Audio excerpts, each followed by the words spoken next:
कृष्ण कृष्ण हरे हरे हरे कृष्ण कृष्ण कृष्ण हरे हरे हरे राम राम राम हरे हरे हरे राम राम राम हरे हरे हरे कृष्ण।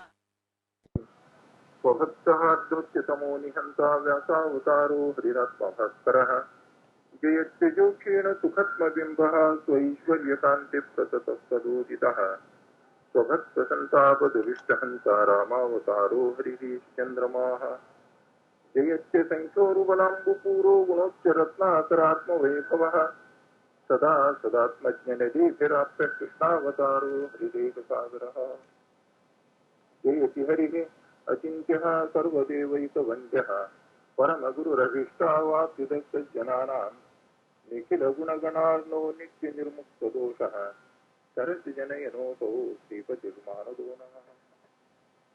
व्यासाय निलनाथाय श्रीशाय गुणराशये शुद्ध्याय शुद्धविद्याय मध्वाय च नमो नमः।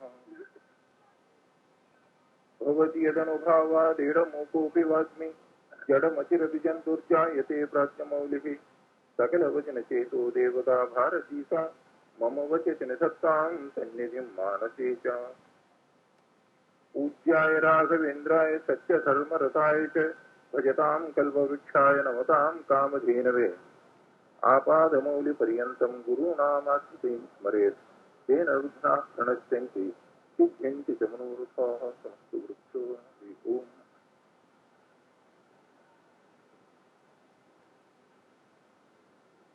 नासतो विद्यते भावो नाभावो विद्यते सतः उभयोरपि दृष्टोऽन्त्वस्वनयोस्तत्त्वदर्शिभिः। इस श्लोक के विषय में हम बता रहे थे। इस श्लोक का पहला अर्थ बताए थे जैसे कि परब्रह्म परमात्मा और मूल प्रकृति नित्य है, उसी प्रकार से जीव भी नित्य है।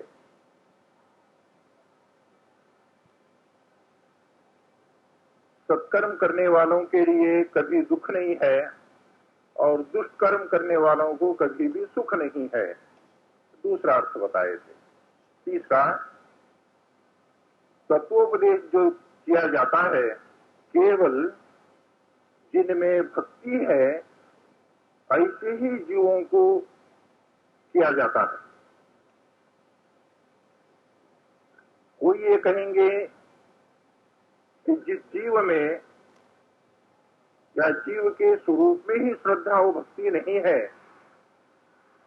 क्योंकि भगवान को अचिंत्य शक्ति है, भगवान जो उसके स्वरूप में श्रद्धा और भक्ति उत्पन्न करे फिर उसके बाद में उनको उपदेश दें, तो कहते हैं कि भगवान की सृष्टि जो है ऐसे वस्तुओं की है जो सूक्ष्म रूप से है, उसको भगवान विकास करके स्थूल रूप में ला लेते हैं। जिन जीवों में सूक्ष्म रूप में भी भक्ति या श्रद्धा नहीं है, भगवान उनमें श्रद्धा और भक्ति को उत्पन्न नहीं करेंगे। इतना हम आपको बतलाए थे। यहाँ पर एक प्रश्न है, जीव नित्य है कहे, जीव अनादि है और नित्य है, जीव को कभी भी नाश नहीं है। परब्रह्म परमात्मा भी नित्य है, अनादि है, उनको भी नाश नहीं है। मूल प्रकृति जो है वो भी अनादि नित्य है, उसको भी नाश नहीं है। तो क्या ये तीन ही चीजें नित्य हैं और भी कोई जो है वस्तु नित्य है, ये प्रश्न करते हैं। उससे जो है श्री कृष्ण भगवान देखते हैं कि अर्जुन जो है इसी प्रकार के पूछते जाएंगे, हम बताएंगे कि ये वस्तु जो है नित्य है, फिर वो पूछेंगे क्या यही वस्तु नित्य है और कोई वस्तु नित्य नहीं है, फिर हम एक वस्तु को बताएंगे, तो फिर प्रश्न करेंगे।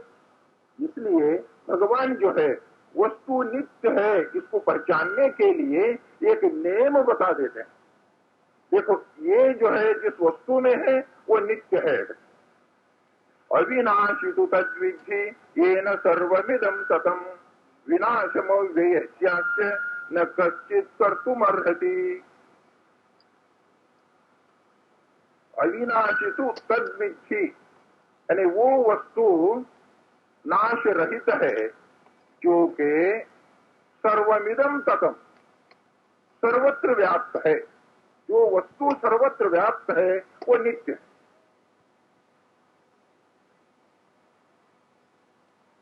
तो सर्वत्र व्याप्त क्या है? अव्याकृत आकाश है। ये जो है भूत आकाश है, यानी हम जो देखते हैं ये भूत आकाश है। इसके अंदर देखिए हम हाथ फैलाते हैं, इसको कहते हैं अवकाश, अवकाश है। हम यहाँ से दूसरी जगह जाते हैं, यानी ये आकाश जो है हमको अवकाश देता है, स्थान देता है जाने के लिए। ये जो आकाश है ये अव्याकृत आकाश है। अव्याकृत आकाश सर्वत्र है। अव्याकृत आकाश को नाश नहीं है, भूताकाश को नाश है। यानी भूताकाश क्या है? मूल प्रकृति है। मूल प्रकृति से महत्त्व बनता है, महत्त्व से अहंकार तत्व बनता है, अहंकार तत्व से जो है आकाश तत्व बनता है। ये भूत आकाश है। भूत आकाश के लिए गणेश जी जो है अभिमानी देवता है, और अव्याकृत आकाश के लिए लक्ष्मी जी इंचार्ज हैं। यानी हर एक तत्व के लिए एक एक इंचार्ज हैं। तो ये जो भूत आकाश है, भूत आकाश जो है ये परिमित है, ये लिमिटेड है ये भूत आकाश। मगर अव्याकृत आकाश जो है सर्वत्र व्याप्त है। यानी सारे ब्रह्मांड में अव्याकृत आकाश है, ब्रह्मांड के बाहर भी अव्याकृत आकाश है, सर्वत्र व्याप्त है ये।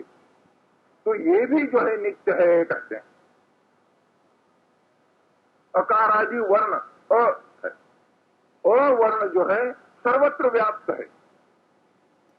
अकारादि जो वर्ण है वो सर्वत्र व्याप्त है। क्षण प्रवाह, इस समय में जो क्षण है वो यहाँ भी है, इंग्लैंड में है, स्वर्ग में है, नरक में है, सब जगह है। ये क्षण प्रवाह रूप से जो है ये भी अनादि नित्य है। तो एक नियम बता दिए, देखिए जो कोई के सर्वत्र व्याप्त है वो वस्तु नित्य है कहे। यहाँ पर अर्जुन पकड़ लेते हैं।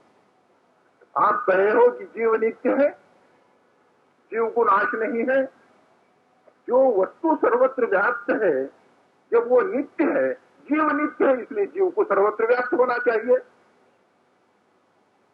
नहीं कहे, जीव सर्वत्र व्याप्त नहीं है, जीव अणु है। अणु यानी वो छोटा सा छोटा जर्रा है, टुकड़ा है, जिसको और जो है टुकड़े नहीं कर सकते हैं हम, वो अणु कहलाता है। यानी उस अणु पर अभी ये साइंटिस्ट लोग पहुंचे नहीं हैं। अभी अणु किसको कहते हैं? अभी जिसको जो आटम कह रहे थे वो फिर से जो है वो दो विभाग हो रहा है अभी। यानी आटम जो हमारे ये तत्वदर्शी जो पहचाने हैं उसको साइंटिस्ट अभी तक देख नहीं पाए हैं। तो ये जीव जो है अणु है, जो अणु है उसको भी नाश नहीं है, जो सर्वत्र व्याप्त है उसको भी नाश नहीं है, जो वस्तु सर्वत्र व्याप्त है वो भी अनादि नित्य है, उसको भी नाश नहीं है, जो वस्तु अणु है उसको भी नाश नहीं है। जीव यदि अणु है तो ये प्रश्न है, देखिए यहां पर जीव तो शरीर के अंदर है, अणु यदि है तो हमारा जो इतना लंबा चौड़ा शरीर है उसके कोई ना कोई कोने में जीव होता होगा। जब एक जगह पर अणु जीव जो है यदि है, हमारे पैर के अंगुष्ठ के नोक पर यदि कांटा चुभ जाए तो जीव यदि इस समय में यहां पर है, आंख में है, तो उसको कैसा पता चलेगा कि मुझे जो है अंगुष्ठ में कांटा लगा है? कहते हैं कि जीव जो है ज्ञान से शरीर में व्याप्त है, ज्ञान रूप से शरीर में व्याप्त है। जैसा कि एक दिया हम लगाते हैं, दिया लगाया, कमरा छोटा सा है, उसके अंदर हम रखते हैं तो दिया का प्रकाश जो है उस कमरे में फैल जाता है। उसी दिया को उठाकर एक बड़े हॉल में ले जाते हैं तो वो प्रकाश जो है बड़े हॉल में फैल जाता है। दिया एक जगह पर है, दिया एक ही जगह पर है, दिया एक जगह पर होने पर भी उसका प्रकाश जैसा कि उस कमरे के अंदर सर्वत्र फैल जाता है, उसी प्रकार से जीव जो है शरीर के अंदर कोई एक कोने में रहने पर भी उसका ज्ञान का प्रकाश, यानी ज्ञान से जो है इस शरीर के अंदर व्याप्त है। इसीलिए जो है इस शरीर के अंदर किसी भी कोने में कोई सुख हो दुख हो, वो उसको ज्ञान हो जाता है। अविनाशितो तद्विद्धि येन सर्वमिदं ततम विनाशम वेह्यास्य न कश्चित् कर्तुम अर्हति। यदि कहेंगे ये तो अनादि है, नित्य है, सही है, मगर जैसा कि दक्ष प्रजापति का शिरच्छेद किया गया यज्ञ के अंदर, या किसी ने कोई अहिल्या को शाप दे दिए, पत्थर हो गई, ऐसा ही जो है किसी ने इस जीव को शाप दे दे, हो सकता है कि नाश हो जाए। तो कहते हैं विनाशम व्ययस्यास्य न कश्चित् कर्तुम अर्हति। इसका विनाश जो है कोई भी नहीं कर सकते हैं। क्यों? अव्यय है कहते हैं। व्यय के माने खर्च होना, अव्यय के माने जो कम नहीं होता है, जो वस्तु कम नहीं होता है, उसका नाश कैसा होगा? नाश होने के लिए थोड़ा थोड़ा कम होते जाना पड़ेगा। जब वो कम होते जाएगा तो एक समय में वो वस्तु ही नहीं रहेगा। मगर ये जीव वस्तु ऐसा है कि उसके अंदर कोई कमी ही नहीं हो सकती है, इसीलिए इसका नाश जो है कोई भी नहीं कर सकता। कश्चित कोई भी जो है इस योग्य नहीं है कि वो इस जीव को नाश कर सकेगा। तो जीव नित्य है कहने के लिए परब्रह्म परमात्मा का दृष्टांत दिए, प्रकृति का दृष्टांत दिए। जैसे कि परमात्मा और प्रकृति मूल रूप दोनों जो है नित्य है, उसी प्रकार से जीव भी नित्य है। और भी नित्य पदार्थ हैं या क्या? तो उन्होंने एक नियम बता दिया, जो वस्तु के सर्वत्र व्याप्त है वो भी नित्य है, जो वस्तु अणु है वो भी नित्य है, अणु नाश नहीं हो सकता है। इसको तो साइंटिस्ट भी मानते हैं। यहाँ पर एक प्रश्न है, देखिए, भगवान भी अनादि नित्य है, जीव भी अनादि नित्य है। जीव को भगवान जो है उत्पन्न नहीं किए हैं, क्योंकि अनादि है। जो शादी है उसकी उत्पत्ति है, यानी जिसका आरंभ है उसका उत्पत्ति हो सकता है। ये तो अनादि है जीव। जीव भी अनादि है, भगवान भी अनादि है। जीव भी नित्य है, भगवान भी नित्य है। तो जब ऐसा है तो जीव भगवान का आराधना क्यों करना चाहिए? आप कौन से बड़े हैं हमसे कि हम आपका चरण छुए? जैसा कि हम कहते हैं ऐसा ही अर्जुन यहाँ प्रश्न करता है कि जीव भी नित्य है, भगवान भी नित्य है। जीव भी अनादि, भगवान भी अनादि। जीव को भगवान ने उत्पन्न किया नहीं है। जैसे भगवान अनादि नित्य है, जीव भी वैसी अपने स्थान पर वो अनादि नित्य है। ऐसा रहने पर जीव भगवान का आराधना क्यों करना चाहिए? तो इसका उत्तर जो है केवल तू शब्द से देते हैं। देखिए इसके अंदर अविनाशी तू तद्विद्धि येन सर्वमिदं ततम। अविनाशी, हाँ सही है, जीव भी अविनाशी है कहते हैं, परमात्मा भी अविनाशी है, तो किंतु थोड़ा सा विशेष है कहते हैं। क्या विशेष है? देखिए, नाश जो है 4 प्रकार के हैं। अनित्यत्वम, देह हानि, दुख प्राप्तिर पूर्णता, ये 4 प्रकार के नाश कहलाते हैं। कोई वस्तु अनित्य है वो एक न एक दिन नाश होगा। ये अनित्यत्व रूप जो है धर्म न भगवान में है न जीव में है। भगवान भी अनित्य नहीं है, जीव भी अनित्य नहीं है, यानी एक प्रकार का नाश जो है दोनों को नहीं है। अनित्यत्वम देह हानि है, उसके बाद में देह हानि है। देह हानि भगवान को है? नहीं है। देह हानि जीव को है, हम प्रत्यक्ष देखते हैं। जीव जो है इस शरीर को छोड़ता है, ले जाकर हम उसको चिता पर रखकर जला देते हैं। तो देह हानि जो है इस जीव के लिए केवल देह हानि नहीं, देह की प्राप्ति भी रखना चाहिए यहाँ पर।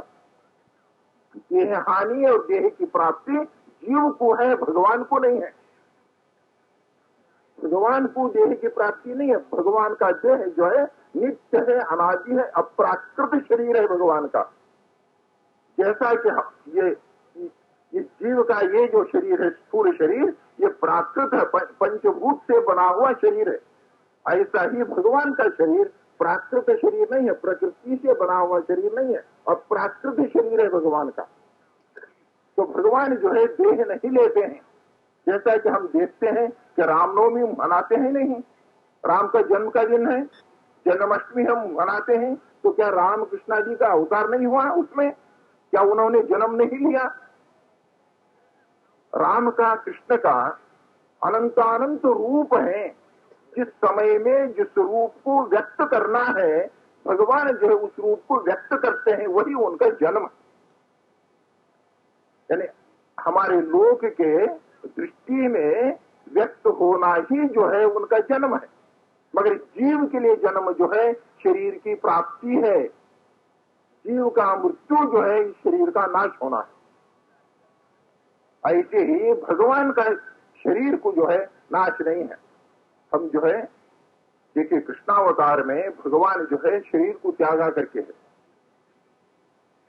तो क्या है, भगवान जो है प्रकृति का स्वामी है, प्रकृति के अभिमानी लक्ष्मी जी है। लक्ष्मी जी का पति साक्षात भगवान है, तो भगवान के अधीन में प्रकृति है। भगवान उस समय में यानी श्री कृष्ण भगवान अपने ही सदृश एक प्राकृत शरीर को वहां निर्माण करते हैं। निर्माण करके जो है स्वयं कृष्ण भगवान अदृश्य हो जाते हैं। जब भगवान अदृश्य हुए तो लोग ये कहते हैं कि भगवान जो शरीर छोड़े करके, नहीं, भगवान शरीर नहीं छोड़ते। ये तो क्या है, आप रामायण में पढ़ते होंगे, रावण जब सीता जी को ले जाने के लिए आते हैं, सीता कौन है? साक्षात लक्ष्मी है। लक्ष्मी प्रकृति के अभिमानी है, प्रकृति उनके अधीन में है। तो सीता जी जो है उस समय में प्राकृत अपना ही सदृश एक शरीर को निर्माण करते हैं। शरीर को निर्माण करके उस शरीर के अंदर जो वेदवती रहती है उसके अंदर सीता नहीं।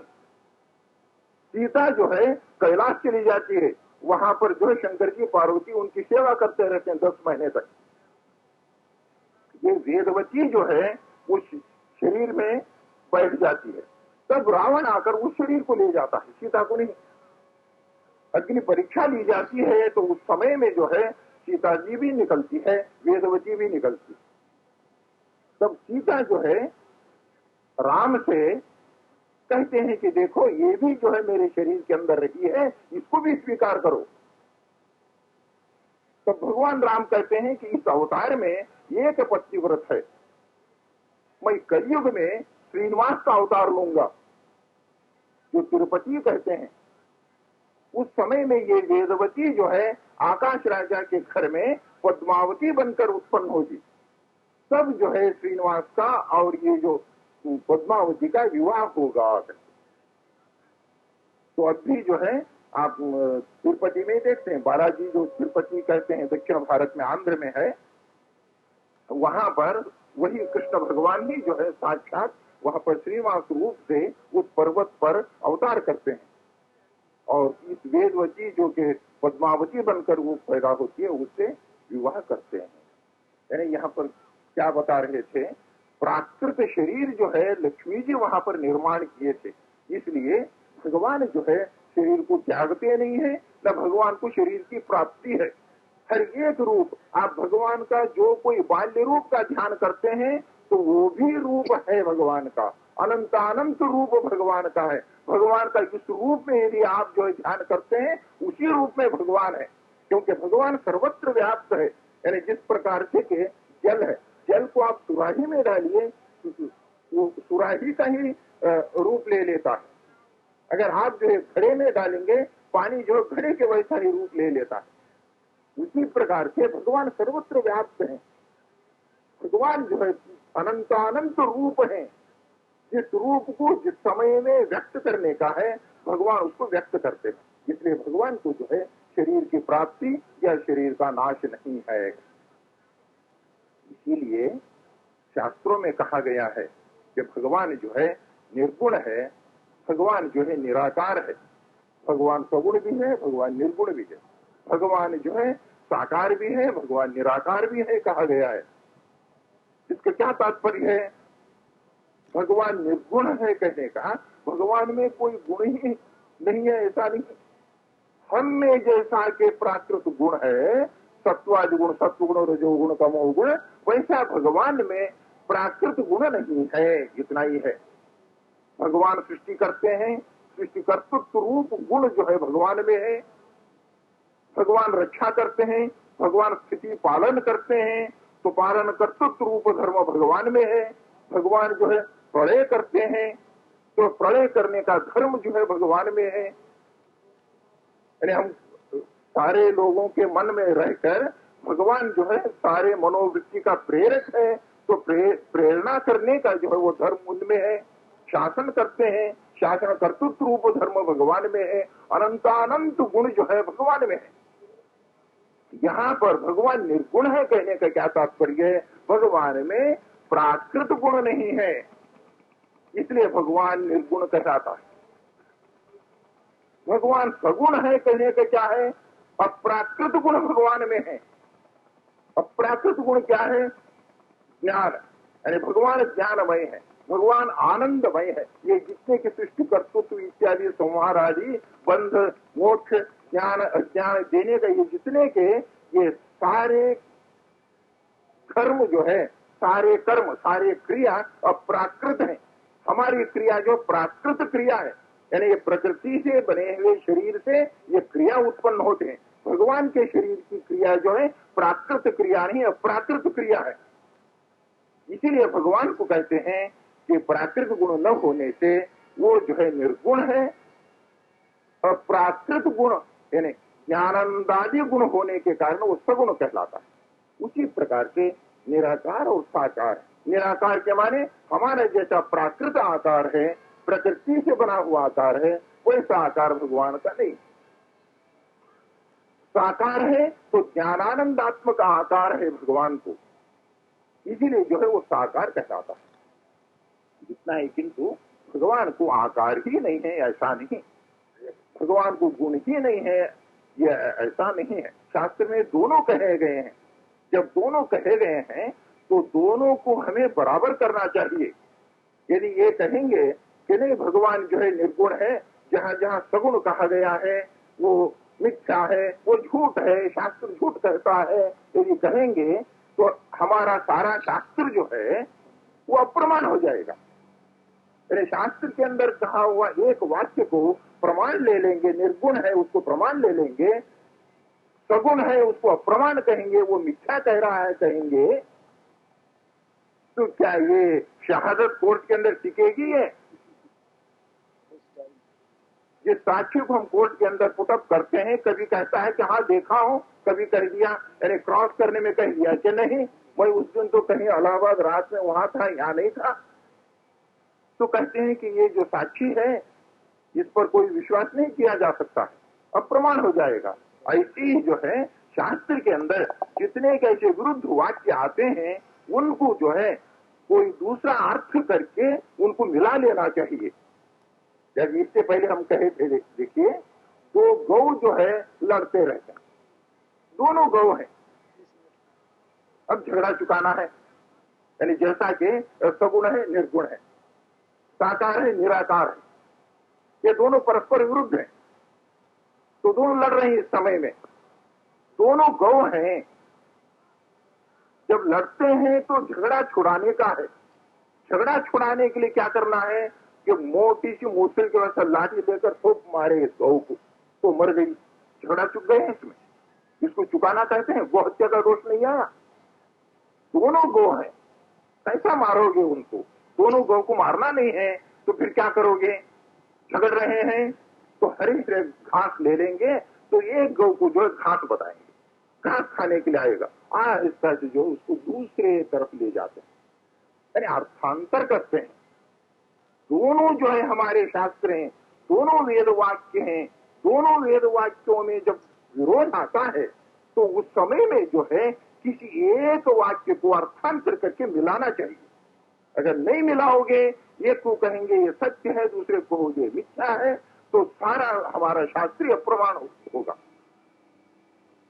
जैसा कि वहां पर गोहत्या दोष आएगी, ऐसी जो है यहाँ पर है। इसीलिए शास्त्र के अंदर कोई भी ऐसे विरुद्ध वाक्य आते हैं तो उनको मिला लेना चाहिए। हम यहाँ पर ये कह रहे थे कि भगवान को जो है शरीर की प्राप्ति नहीं है, शरीर नाश नहीं है। भगवान का शरीर अप्राकृत है, अनादि और नित्य है। हम ये बता रहे थे कि जीव को जो है शरीर की प्राप्ति और शरीर का नाश है। तो शरीर प्राप्ति और शरीर के नाश से ही यह स्पष्ट हो रहा है कि जीव अस्वतंत्र है। क्या कोई जीव जो है ये चाहता है कि कुष्ठी के शरीर में चले जाए? कोई जीव ये चाहता है कि दरिद्र के झोपड़ी में जन्म ले? कोई जीव ये चाहता है कि सूकर के जन्म ले? नहीं चाहता। फिर भी जो है जीव जाता है वहां पर। देह छोड़ना कोई चाहते हैं? यहाँ जो कुष्ठी है देखिए, उनसे पूछिए, एक इंजेक्शन दे देता हूं जहर का, तुम जो 1 मिनट में चले जाओगे तो लेगा? नहीं लेगा। शरीर जो है कोई भी अपने इच्छा से छोड़ना नहीं चाहते, फिर भी छोड़ता है। तो इससे जो है जीव अस्वतंत्र है। देह की प्राप्ति, देह की हानि से ही पता चलता है कि जीव अस्वतंत्र है। देखिए, हमने 4 प्रकार के नाश बतलाए थे। अनित्यत्वम देह हानि है, तो देह हानि जो है जीव के लिए है, भगवान के लिए नहीं है, हो गया। तो देह हानि होने के कारण जीव जो अस्वतंत्र हो गया, भगवान स्वतंत्र हो गए। दुख प्राप्ति, दुख की प्राप्ति जो है जीव को है, भगवान को नहीं है। ये भी एक प्रकार का नाश है, कहते हैं दुख प्राप्त होना। जीव को दुख, जीव दुखी है। आप कहेंगे कि जीव तो ज्ञानानंदात्मक है, जीव के स्वरूप में तो दुख है ही नहीं। तो जब जीव के स्वरूप में दुख नहीं है तो जीव दुखी कैसा होगा? दुख तो मन में है, मन का विकार ही दुख है। यानी हमारे अनुकूल में कोई वस्तु है तो उस समय में हमारे मन में विकार होगा। वो विकार जो है सुख रूप है। कोई वस्तु ऐसा है जिससे हमारे मन में विकार हुआ, वो हमारे प्रतिकूल है, उससे दुख होता है। वस्तु अनुकूल हो तो मन में जो विकार होगा उससे सुख होगा। अगर वो वस्तु प्रतिकूल है, उससे मन में जो विकार होगा वो जो है दुख है। सुख और दुख जो है मन का ही विकार है। वही मन का विकार जो है यदि अनुकूल है या प्रतिकूल है, उसी से सुख दुख होते हैं। दुख जो है मन के अंदर हो गया तो जीव कैसा दुखी होगा? मन के अंदर जब दुख है तो जीव दुखी होगा? नहीं होगा। दुख तो किसी दूसरे जगह पर है और जीव जो है अलग है। ये जो दुख है जीव के कर्म से ही उत्पन्न हुआ है। जीव उसका स्वामी है, जीव कर्म किया है। आपने जो कर्म किए उससे मुझे दुख नहीं मिला है। आप जो कर्म किए उससे मुझे सुख नहीं मिल रहा है। मेरे किए हुए कर्म का ही सुख और दुख मैं भोगता हूं। तो मेरे ही किए हुए कर्म है, वो कर्म का स्वामी मैं हूं, ये जीव है। इसलिए सुख दुख का भी स्वामी जीव है। इस मन का स्वामी जीव है। जो स्वामी है उसी को दुख है। मन तो जड़ है, जड़ मन को जो है सुख दुख नहीं है। सुख दुख चेतन को है।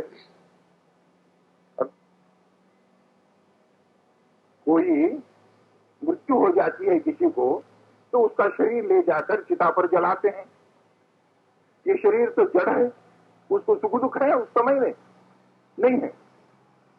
सुख दुख जो है मन का विकार अवश्य है, मगर उसका अनुभव जो है जीव को है, जड़ को अनुभव नहीं। अगर यहाँ पर हम गाड़ी खींचेंगे तो इसको अनुभव नहीं होगा दुख का। जो इसका स्वामी है उसको दुख होगा। अरे नहीं नहीं गाड़ी मत जला, वो तो जल जाएगा, वो तो प्लास्टिक से बना हुआ, दुख उसको हो रहा। मालिक है जो स्वामी है, यानी मन का स्वामी जीव है, कर्म जो है जीव ने किया है, कर्म का स्वामी जीव है। ये स्वामी होने के नाते से जीव दुखी है कहते। सुख दुखादि मिथ्या नहीं है, क्योंकि सुख दुख का अनुभव जो है साक्षी इंद्रिय से होता है, यानी जीव के स्वरूभूत इंद्रिय को साक्षी करते हैं, वो साक्षी इंद्रिय से है। आप जल पीते हैं, देखिए जल पीने के बाद में आपको तृप्ति हो गई, संतुष्ट हो गए, वो जो है साक्षी ग्रहण करता है।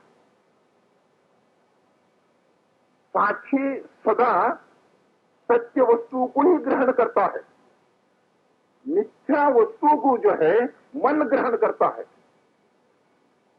जैसा कि हमने यहां पर देखे, ये तो सर्प है एक है, वहां पर वास्तविक में रस्सी पड़ा हुआ है, हमने कहा कि ये सर्प है। ये जो सर्प है जो ग्रहण करने वाला है वो मन है, अभी साक्षी यानी जीव जो उसको ग्रहण नहीं किया है। जब हमने परीक्षा करते हैं, परीक्षा करने के बाद में तार चलाया, लाठी से मारा, पीटा, उसके बाद देखते हैं कि ये रस्सी है, ये रस्सी है, जो ज्ञान आया वो जीव उसको स्वीकार करता है, साक्षी स्वीकार करता है। संशय ज्ञान को साक्षी स्वीकार नहीं करता। जब ये सुख और दुख और संतुष्ट तृप्ति, हमने भोजन किया, तृप्ति हो गई, वो जो है जीव स्वीकार करता है उसको। सुख दुख जो है जीव ही स्वीकार करता है, तो इसलिए सुख दुख जो है जीव को है, दुखी जो है जीव है कहते। हम इसके लिए एक दृष्टांत देते हैं, देखिए जो स्वामी है उसी को दुख है, अन्य को दुख नहीं करके। आप देखे होंगे कलकत्ता, बॉम्बे इत्यादि बड़े बड़े सी पोर्ट में विदेश से जहाज आते हैं माल भरकर, तो उसकी बिल्टी जो है पहले ही से यहाँ पर पहुंच जाती है, 2 महीने 3 महीने पहले। उस बिल्टी को देखकर वहां पर जितने के दलाल लोग होते हैं उस जहाज के अंदर का सामान खरीद लेते हैं। अभी वो जहाज यहाँ आया ही नहीं, बिल्टी से देखकर वो जहाज को खरीद लेते हैं। 20 लाख, 1 करोड़, 2 करोड़, ऐसा वो जो ऑप्शन हो जाता। ऐसी एक सेठ ने एक जहाज को खरीदा। जहाज अभी जो है बॉम्बे से 5-6 मील पर था, वो डूब गया। वहां से वायरलेस आया बॉम्बे को, तो जिसने खरीदा था वहां सी पोर्ट से जो है सेठ के ऑफिस में फोन आया। मुनीम बैठा था, टेलीफोन उठाया, उसने सुनाया कि आपने जो जहाज खरीदे थे उसके अंदर का सामान, वो जहाज डूब गया, खत्म हो गया। ठीक है बोला, टेलीफोन रखा, सेठ जी को मिलाया। सेठ जी, हमने जो 2 करोड़ में जहाज खरीदे थे वो डूब गया बोलते हैं। सेठ जी का हार्ट फेल हो गया, मर गया। मुनीम वहीं बैठा है, मुनीम वहीं बैठा है, उसको दुख नहीं हुआ। क्यों? वो जहाज के अंदर जो सामान है उसका स्वामी ये है, सेठ। स्वामी होने के कारण इसको दुख है। ऐसे ही जो है ये जीव इस मन का स्वामी है। जो दुख इस जीव को मिला है वो उसके कर्म से, उस कर्म का स्वामी जीव है, कर्म का स्वामी है और मन का स्वामी जीव है, इसलिए जीव ही दुखी है कहते। ये तो अनुभव सिद्ध है, इसमें क्या अधिक समझाना है। दुखी है, मैं दुखी हूं करके ये अनुभव सिद्ध है, इसलिए इसको अधिक समझाना नहीं है। अब जैसा कि हम कह रहे थे, देखिए कि ये दुख जो है मन का ही विकार है, मन के अंदर है। ये जीव जो है आनंदमय है, इसलिए उसको जो है दुख नहीं है कहते हैं। ये व्यवहार हम आपसे बतलाते हैं। अच्छा, कौन है ये? आप बड़े धनिक हैं, बड़े धनिक हैं। हमने उनकी जेब की तलाशी लिया, सारा एक पैसा नहीं। कहते हैं कि धनिक है। नहीं, ये तो करोड़पति है। धन कहाँ है? बैंक में। बैंक में धन है, बैंक में जो धन है उसका वो स्वामी है, मालिक, इसलिए धनिक कहलाता है। उसको धनिक कहते हो। क्या उसके पास पैसा है? एक पैसा भी नहीं, बैंक में रखा है पैसा। बैंक में पैसा रहने पर भी वो धनिक कहलाता है। क्यों? बैंक में जो पैसा उसका वो स्वामी है, मालिक है। इसीलिए ये जीव जो है इस शरीर का स्वामी है, मन का स्वामी है, कर्म का स्वामी है। कर्म इसी ने किया है, इसी का कर्म का फल है वो सुख या दुख। इसीलिए जीव जो है दुखी या सुखी कहलाता है। अनित्यत्वम देहानि दुख प्राप्तिरपूर्णता। जीव जो है अपूर्ण है कहते हैं। जीव तो पूर्ण है, सभी कहते हैं जीव पूर्ण है। जीव अपूर्ण कैसा होगा?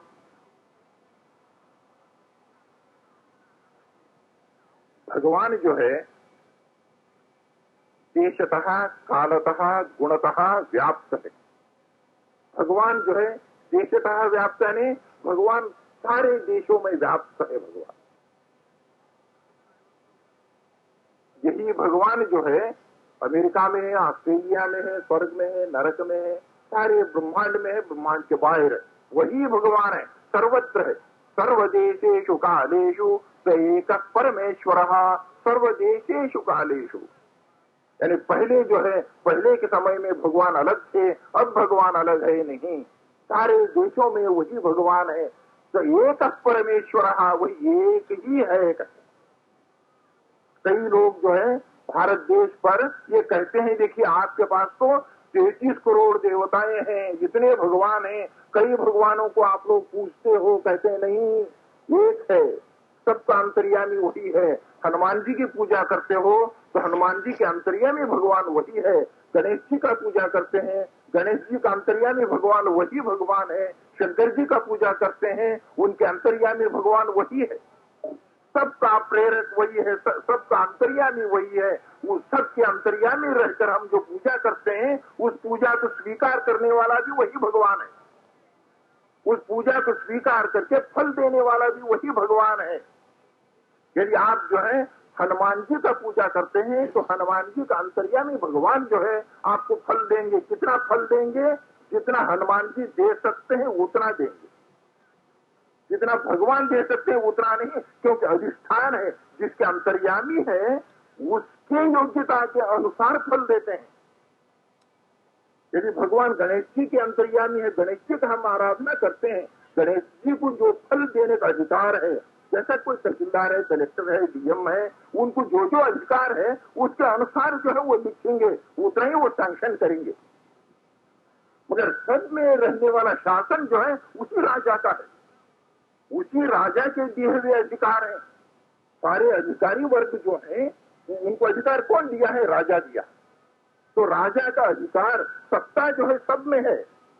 सब में होने पर भी जो जो अधिकारी की जो योग्यता है वैसा ही वो सैंक्शन करता है। ऐसा ही यह भी है। भगवान सर्वत्र है, सारे देवताओं में भगवान अंतर्यामी है। अंतर्यामी होने पर भी उस देवता की जो योग्यता है उस योग्यता के अनुसार ही भगवान फल देते हैं। कोई भी मोक्ष चाहता है तो भगवान ही का आराधना करना चाहिए। भगवान के अनंत नाम है, हम पहले ही कहे हैं, अनंत अनंत रूप है भगवान के। आप राम कहिए, कृष्ण कहिए, वही भगवान, कोई अंतर नहीं है किसी में भी। अनित्यत्वम देहानि दुख प्राप्तिरपूर्णता। जीव जो है पूर्ण है, हम कह रहे थे। पूर्णता में अंतर है। जीव भी पूर्ण है, भगवान भी पूर्ण है। ऐसा दोनों में पूर्ण होने के बाद में अंतर कैसा होगा? देखिए, एक कटोरा है, कटोरे में पानी डालिए, कटोरा भर जाएगा। एक भगोना लेते हैं, उसमें पानी डालिए, वो भी भर जाता है। कुआं है, वो भी भर जाता है। तालाब है, वो भी भरा हुआ है। समुद्र है, वो भी भरा हुआ है। सभी पूर्ण है, मगर उनके पूर्णता में जो है अंतर है। पूर्णता में अंतर है। भगोने के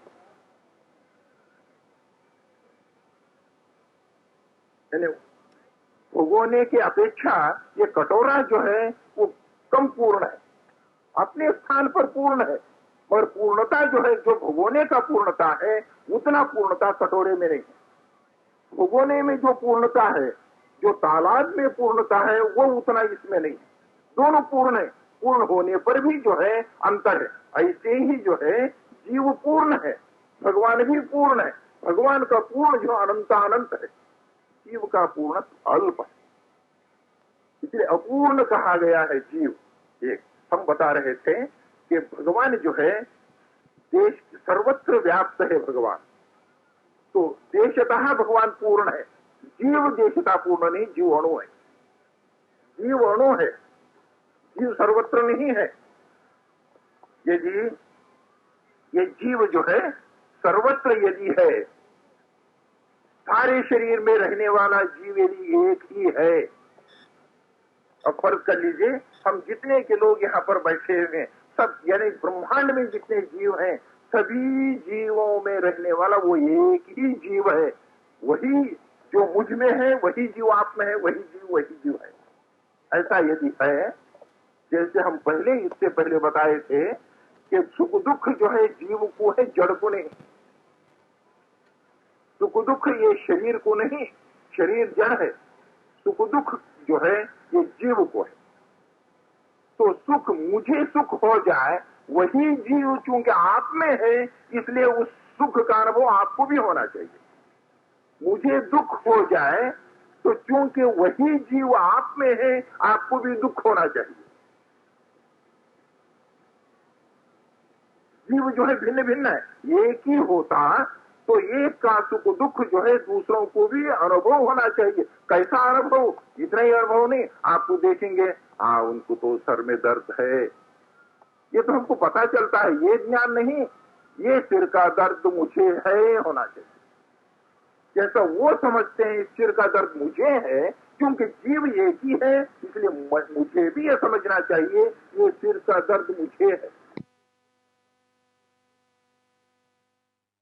आप कहेंगे तो नहीं, देखिए ये शरीर जो अलग अलग है, शरीर अलग अलग है ना, आपका शरीर अलग है, मेरा शरीर अलग है, इसलिए नहीं होता है। अच्छा, ये हमारा शरीर है, इसको शास्त्र में कहते हैं उपाधि। उपाधि भेद होने के कारण जो है एक दूसरे के सुख दुख आदि का ये अनुभव जो है होता नहीं है। अब हमारा शरीर में हाथ एक अंग है, पैर एक अंग है, नाक एक अंग है, हर एक भाग जो है एक एक अंग है।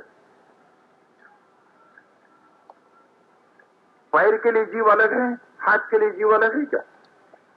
जीव तो एक ही है। हाथ के लिए भी वही जीव है और पैर के लिए भी वही जीव है। पैर के अंगुष्ठ के नोक में कांटा चुभा, कांटा चुभते ही ये हाथ जाता है या नहीं कांटा निकालने के लिए? क्यों जाता है? कि जीव वही है। हाथ के लिए जो जीव है, पैर के लिए भी वही जीव है, इसलिए जीव जो है हाथ को ले जाता है, कांटा निकालता है। तो वैसे ही जो है आपका भी जो है शरीर एक अंग है, मेरा भी शरीर एक अंग है, जीव एक है। जैसा ये पैर एक अंग था, हाथ एक अंग था, जीव एक था। जीव एक होने के कारण जो है जैसा ये भागा, वैसे जो है कश्मीर में एक है, केरला में एक है। कश्मीर वाले को सांप काटे तो केरला वाला बोलना चाहिए कि सांप मुझे काटा है, दर्द है। कहता है? नहीं कहता। जैसे कि शरीर में जीव एक है, पर अलग अलग अंग होने पर भी जीव एक होने के कारण वो जीव जो इस अंग को ले जाता है, ऐसा भी यहां होना चाहिए था। ऐसा क्यों नहीं होता है? आप कहते हैं कि नहीं, आप तो यहाँ स्टेज पर बैठे हैं, हम वहां बैठे हैं, ये कश्मीर में है, केरला में है, कैसा होगा? दूर हो गया। यहाँ पर देखिए हाथ पैर धड़ से मिला हुआ है ना, ये तो मिला हुआ है, इसलिए ऐसा हुआ। बोले अलग अलग बैठे हैं, देह अलग अलग है, इसलिए नहीं होता। अच्छा, तो फिर देह मिला हुआ ही दृष्टांत देंगे?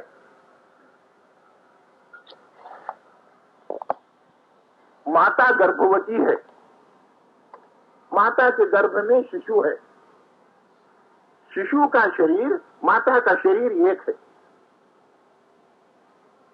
शिशु बाहर आने के बाद में नाभि से काटकर उसको अलग करते हैं।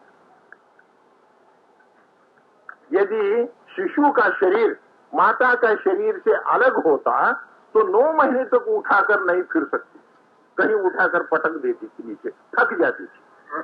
शरीर का ही अंग है वो, एक भाग है।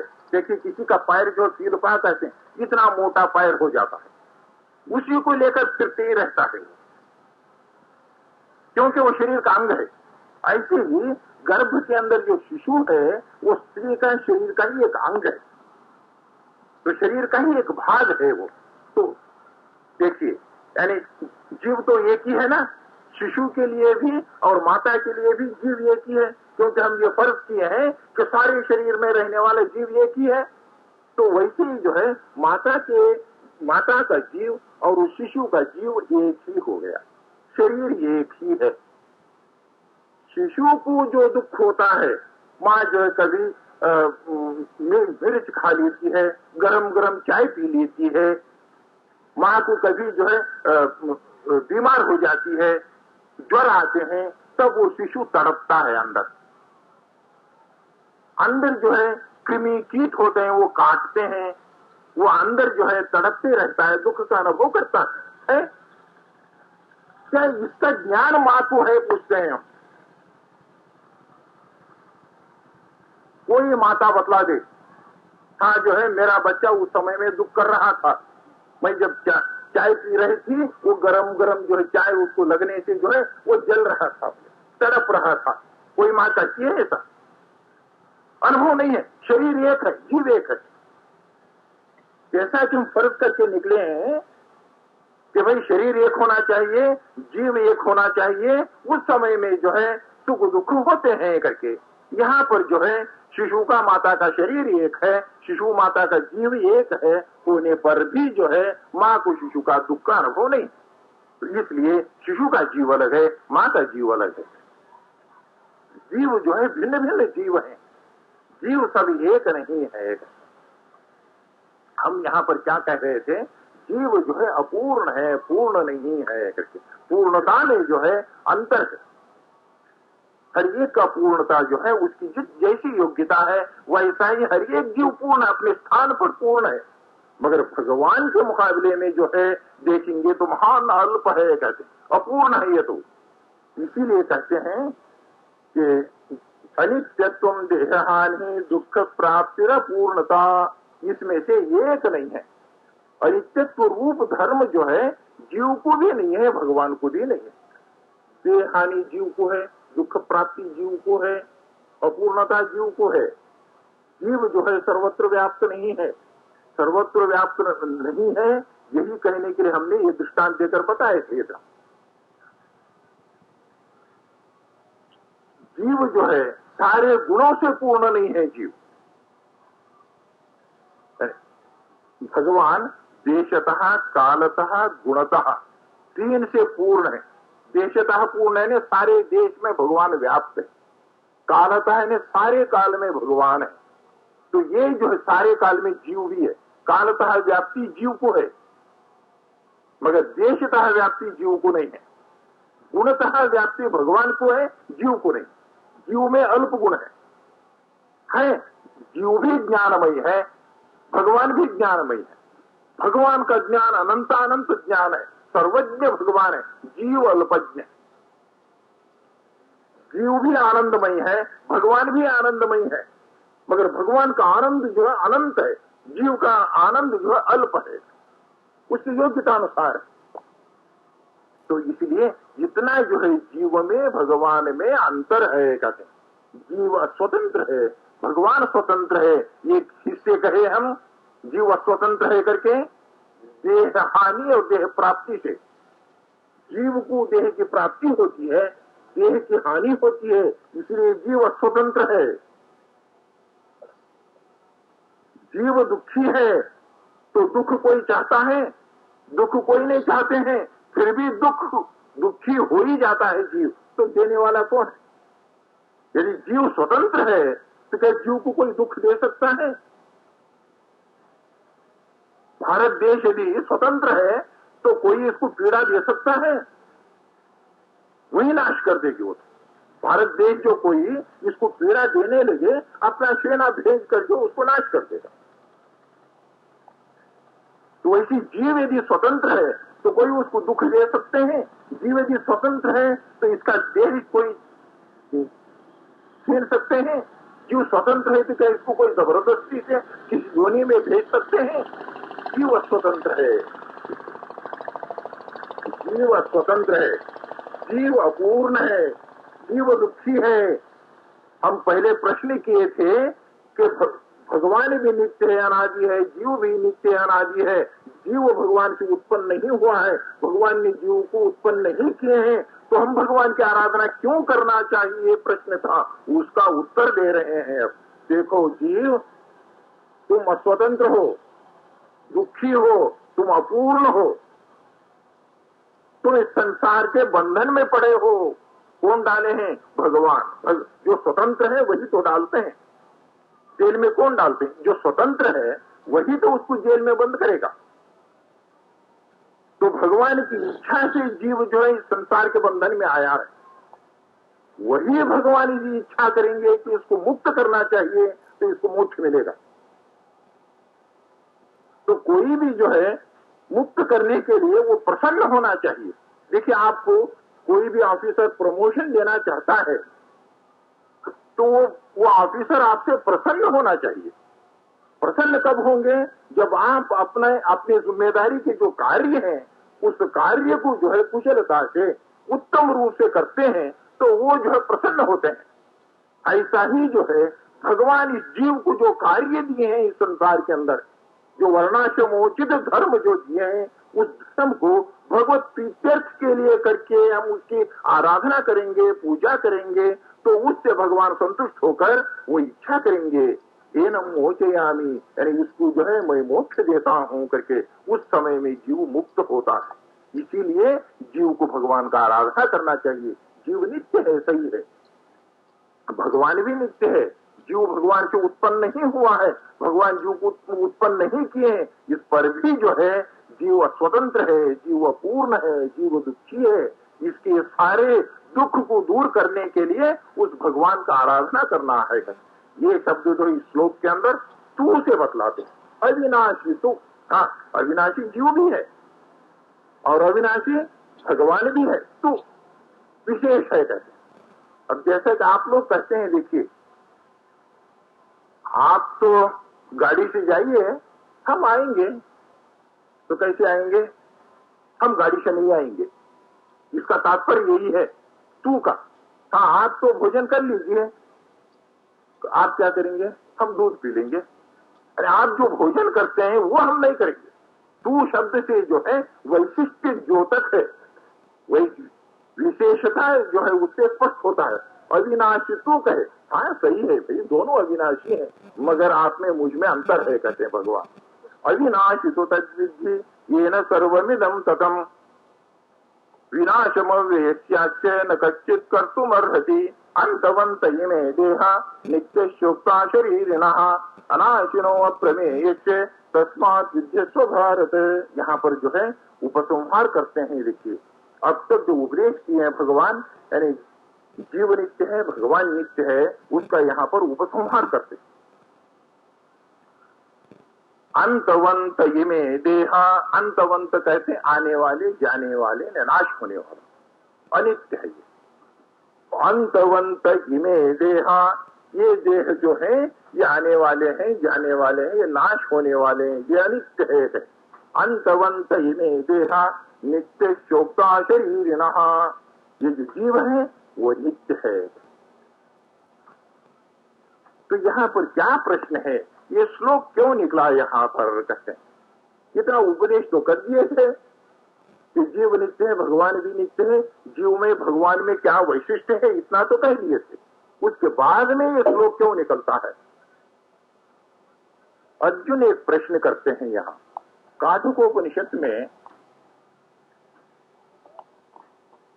एक वाक्य है, यानी यमधर्म राजा नचिकेत को उपदेश करते हैं, उसके अंदर ये वाक्य आता है, रूपम रूपम प्रतिरूपो बभूव करके। यानी भगवान जो है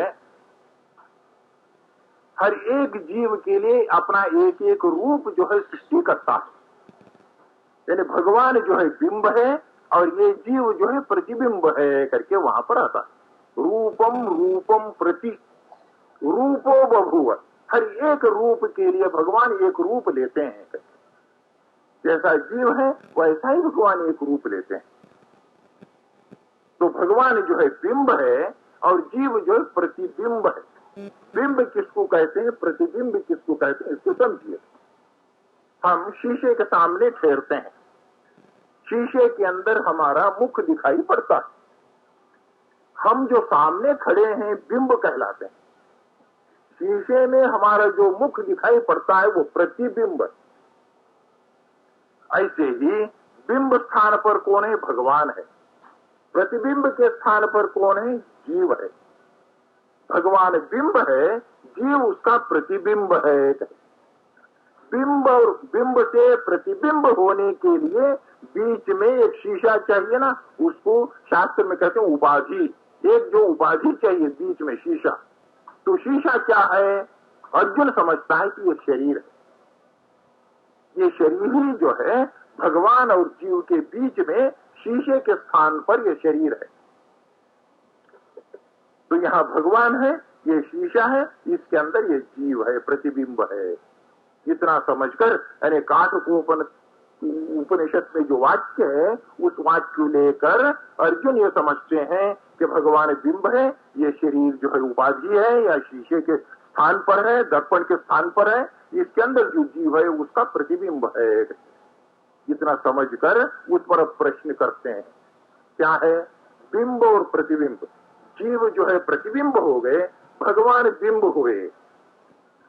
तो बीच में जो उपाधि है वो ये शरीर है, कहते हैं अर्जुन।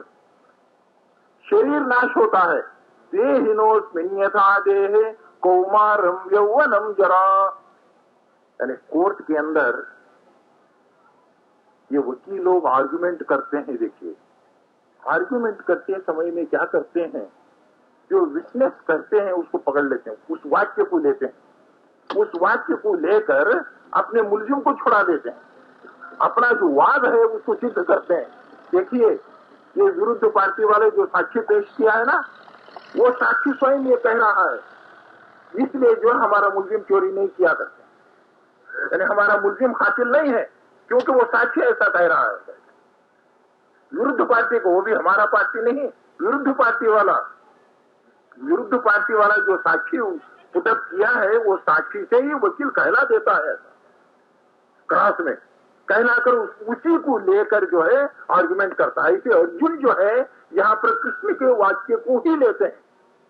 कृष्ण जो है पहले कहे हैं, देहिनोस्मिन् यथा देहे कौमारम यौवनम जरा तथा देहांतर प्राप्ति धीरस्तत्र न मुह्यति। यानी ये देह जो है नित्य है, एक देह नाश होने के बाद में दूसरे नए देह की प्राप्ति होती है, इसमें दुख नहीं करना चाहिए करके अर्जुन स्वीकार कर लिया है कि देह नाश होता है। तो देह जो इस समय में उपाधि के स्थान पर है, शीशे के स्थान पर है, शीशा टूट जाएगा, नाश हो जाएगा, तो प्रतिबिंब वहां रहेगा नहीं रहेगा। प्रतिबिंब क्या है, जीव है, जीव नाश हो गया ना, जीव नाश हो गया। जब ये देह नाश होता है तो देह के अंदर जो प्रतिबिंब होना चाहिए वो प्रतिबिंब भी नाश हो गया, तो जीव अनित्य हो गया ना। जीव का नित्यत्व कहाँ रहा है, उसके लिए उत्तर देते हैं इस श्लोक के अंदर। अंतवंत इमे देहा, ये जो शरीर है, ये जो इमे यानी प्रत्यक्ष जो दिखाई पड़ते हैं, ये शरीर जो है नाश होने वाले हैं। यहाँ पर इमे, ये शरीर नाश होने वाले हैं कहने से दूसरा कोई शरीर ऐसा है जो नाश नहीं होता है, स्पष्ट होता है। ये तो ले जाओ, ये तो ले जाओ, दूसरा नहीं ले जाना, दूसरा ले जाने का वस्तु नहीं है। हाँ, ये तो जाएगा, तो क्या दूसरा नहीं जाएगा? ऐसे ही अंतवंत इमे देह, ये जो देह है प्रत्यक्ष दिखाई पड़ता है, ये तो नाश होने वाला ही है। अंतवंत आने वाला जाने वाला अनित्य है, ये नाश होने वाला है। यानी अर्जुन जो कहे हैं उसको अनुवाद करते हैं पहले, यानी आर्गुमेंट करने वाले जो पहले, वो जो विरुद्ध पार्टी वाले ने जो चार्ज दिया है उसको अनुवाद करके फिर बाद में खंडन करते हैं। हाँ सही है अर्जुन, तुम जो कहते हो कि ये देह नाश होता है, बिल्कुल सही है, ये देह तो नाश होने वाला ही है, मगर एक देह नित्य है।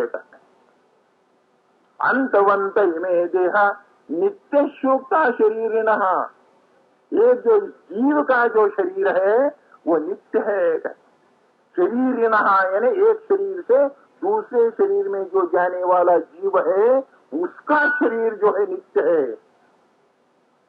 जीव का शरीर क्या है? जीव का स्वरूपभूत शरीर है।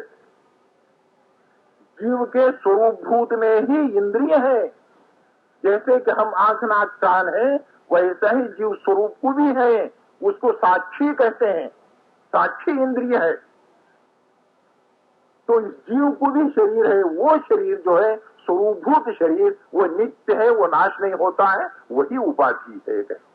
ये शरीर जो उपाधि नहीं है, शीशे के स्थान पर ये नहीं है, मगर जीव का स्वरूपभूत जो शरीर है वही जो है शीशे के स्थान पर है, वो जो है नाश होने वाला नहीं है। अगर जीव स्वरूप का शरीर नाश हो जाए तो जीव ही नाश हो जाता है।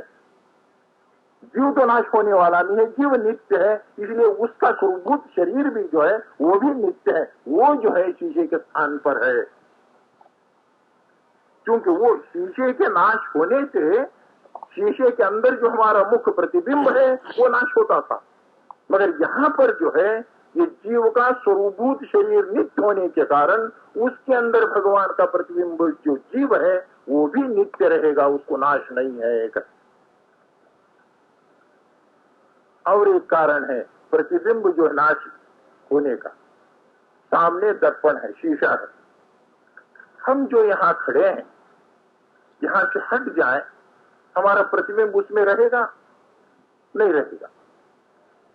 ऐसे कहते हैं कि भगवान तो इस समय हमारे सन्मुख है, भगवान हट जाएंगे तो जीव नाश हो जाएगा, फिर भी तो जीव को नाश आ गया। अंतवंत इमे देहा नित्य शोक्ता शरीरिणः अनाशिनो अप्रमेयस्य, अनाशिनो अप्रमेयस्य यानी भगवान जो है कभी भी नाश होने वाला नहीं है, अप्रमेय सर्वत्र व्याप्त है, इसलिए उसका संबंध जो है टूटता नहीं, कहते कहीं जाने का सवाल ही नहीं, भगवान सर्वत्र व्याप्त है। इस जीव का और भगवान का संबंध जो है सदा बना हुआ है, क्योंकि भगवान सर्वत्र व्याप्त है। हम जो जीव अणु है, हम लोग यहाँ से उधर, उधर से इधर हम हट सकते हैं, मगर भगवान सर्वत्र व्याप्त होने के कारण भगवान का और इस जीव का संबंध कभी टूटता नहीं है, कहते।